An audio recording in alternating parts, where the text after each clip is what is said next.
नमस्कार। 13 मई, दो चुनावी नतीजों का दिन। उत्तर प्रदेश, जहां भाजपा ने बम्पर जीत दर्ज की। कर्नाटक, जहां कांग्रेस ने फिर से वापसी की है। कर्नाटक का क्या अच्छा दौर शुरू हो चुका है, बात करेंगे इस पर, क्योंकि पहले हिमाचल और अब कर्नाटक में कांग्रेस ने वापसी कर ली है।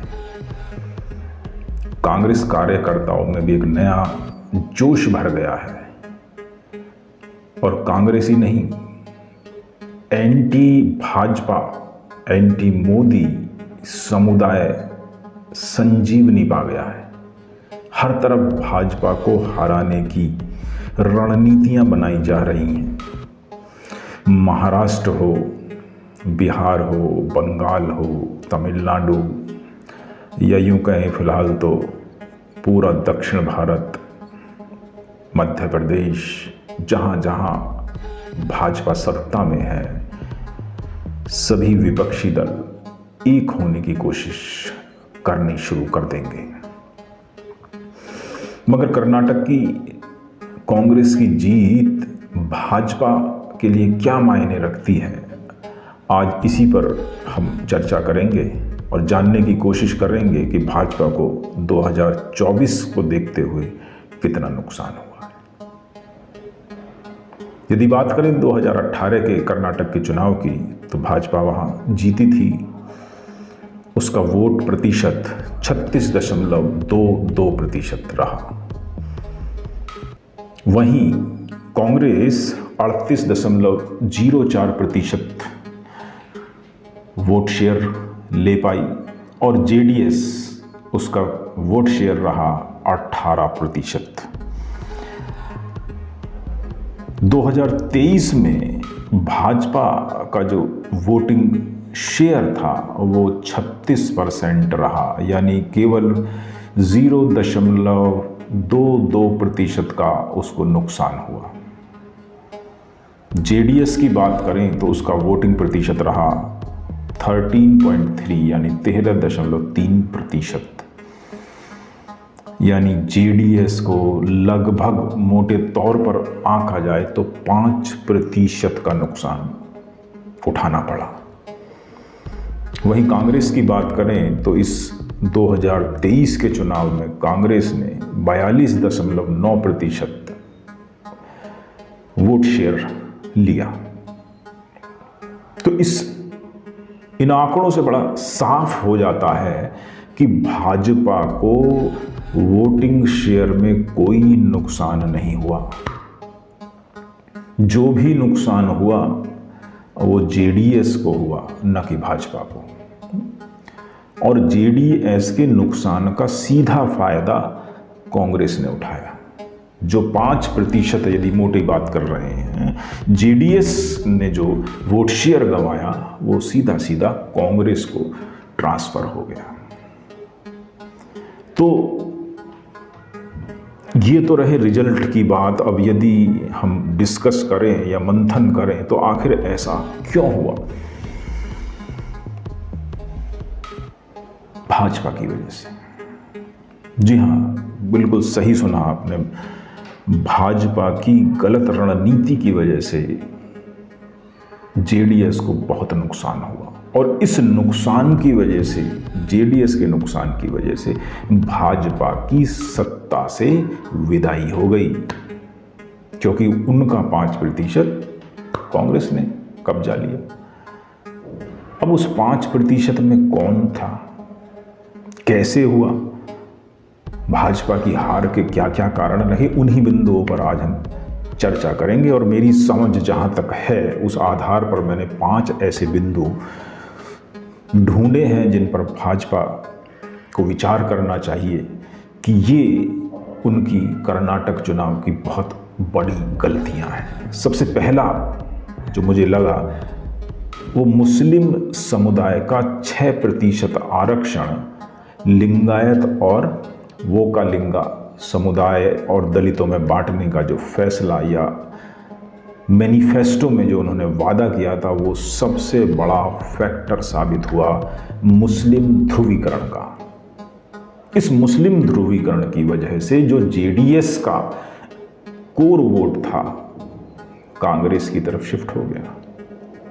अपना 6% का हिस्सा वो नहीं देना चाह रहे थे कि भाजपा आएगी वो कर देगी, ये उन्हें भी पता था, क्योंकि मोदी जो कहते हैं वो करते हैं। इसी वजह से उन्होंने जबरदस्त वोटिंग कांग्रेस को की और आप यकीन नहीं करेंगे, आंकड़े आपको करवा देंगे कि 78% मुसलमान वोट कांग्रेस को सीधा सीधा ट्रांसफर हो गया। और यदि इतना बड़ा ट्रांसफर किसी पार्टी को होता है तो सीधे सीधे उसका अपर हैंड हो जाता है, वो जीत की तरफ अग्रसर हो जाती है। तो कांग्रेस ने कुछ कलाकारी नहीं की कि उसको ये विजय मिल गई। ये मुद्दे जो कांग्रेस लेकर चली कि 40% कमीशन का मुद्दा उन्होंने उठाया, उन्होंने बताया भ्रष्ट सरकार, उन्होंने कहा उदासीन सरकार, ये सब भाजपा ने स्वयं मुद्दों को कांग्रेस के थाली में परोसा था। दूसरा जो बड़ा मुद्दा जिस पर मैं चर्चा करना चाहूंगा वो है मुख्यमंत्री पद का चेहरा। भाजपा में BS येदियुरप्पा के बाद कोई इतना बड़ा चेहरा नहीं है जो कर्नाटक में भाजपा को जिता सकता हो। बहुत गहरी बात मैं कर रहा हूं, हालांकि मेरे पत्रकार दोस्तों को यह एहसास है, उनको तो पता होगा कि बसवराज बोमई और BS येदियुरप्पा में जमीन आसमान का अंतर है। येदियुरप्पा लिंगायत समुदाय से आते हैं। कांग्रेस ने इस बार लिंगायत समुदाय को भी साधा। वो कालिंगा उनका कोर वोटर था। इन दोनों समुदायों की वोट परसेंटेज यानी कि वोटिंग परसेंट, आप यदि जनसंख्या देखें तो 17% लिंगायत हैं और 12% वो कलिंगा। यदि दोनों को मिला जाए तो 29% की आबादी है। लिंगायत BS येदियुरप्पा की बेकदरी की वजह से कांग्रेस की तरफ झुक गए। वो कालिंगा उनका कोर वोटर था। उधर से मुसलमान को बीजेपी ने शिफ्ट कर दिया कांग्रेस की तरफ। मुसलमान, लिंगायत, वो कालिंगा, दलित, इन सभी ने मिलके कांग्रेस को विजयश्री पहना दी, विजयश्री की माला पहना दी। तो मुख्यमंत्री पद का सशक्त प्रभावशाली उम्मीदवार न होने के कारण भी भाजपा को हार का सामना करना पड़ा। तीसरा जो बड़ा कारण है वो है कर्नाटक का विकास। भाजपा पिछले 5 सालों में, या यूं कहें कि पिछले 14 महीने में भाजपा ने 3 मुख्यमंत्री बदले और एक स्थिर सरकार देने में नाकामयाब रही। कर्नाटक एक प्रोग्रेसिव राज्य है, पढ़े लिखे लोगों का राज्य है, वहाँ गरीब तबका बहुत कम है, वहाँ का साक्षरता दर बहुत ज़्यादा है। लोग ये समझते हैं कि विकास हो रहा है या नहीं हो रहा, नहीं हो रहा तो क्यों नहीं हो रहा। बसवराज बोमई ने छोटे नेताओं की और जनता से जुड़ने की कोशिश ही नहीं की। आप याद करें पिछले साल के एक टेप को, JC मधुस्वामी जी का, जिसमें साफ साफ उन्होंने कहा कि जो है सरकार का ध्यान केवल 2023 के इलेक्शन पे है, सरकार कोई काम नहीं कर रही। ये एक बहुत बड़ी बात है। भ्रष्टाचार की बात करें तो ईश्वरप्पा ग्रामीण विकास मंत्री, इनके खिलाफ संतोष पाटिल ने आवाज उठाई, अप्रैल 2022 में कहीं मृत पाए गए।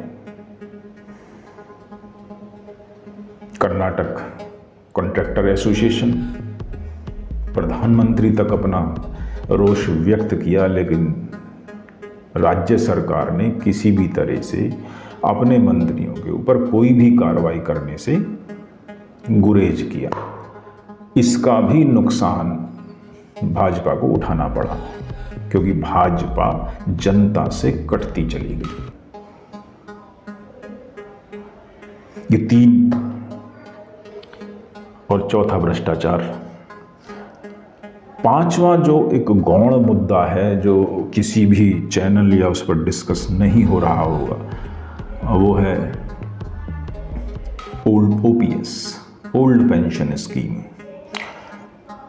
अब यदि हिमाचल के चुनाव पर हम देखें तो कांग्रेस ने ओपीएस को बहुत बड़ा मुद्दा बनाया था। वो इस चुनाव में बैकग्राउंड में चला। जितने सरकारी कर्मचारी कर्नाटका के थे, सभी ने कांग्रेस को वोट किया, क्योंकि कांग्रेस ऑलरेडी हिमाचल में ओपीएस लागू कर चुकी है। वो उसके मैनिफेस्टो में था, उन्होंने वादा किया और निभाया।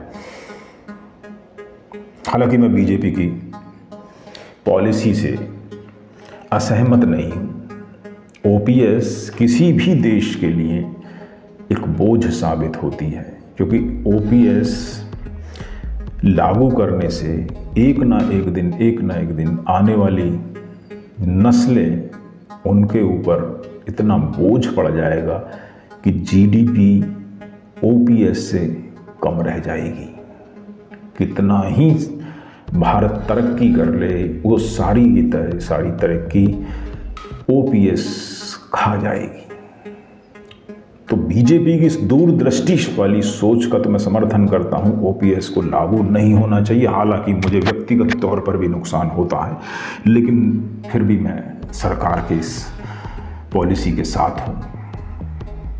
लेकिन आज के इस देश काल में, इस वातावरण में, मैं एक बात बड़ी स्पष्ट रूप से कह जाना चाहता हूं, अपने दर्शकों से बड़ी जिम्मेवारी से कहूँगा, जो पार्टी ओपीएस लागू कर देगी वो भारत पर राज करेगी। ये बिल्कुल स्पष्ट है, इसमें कोई दो राय नहीं।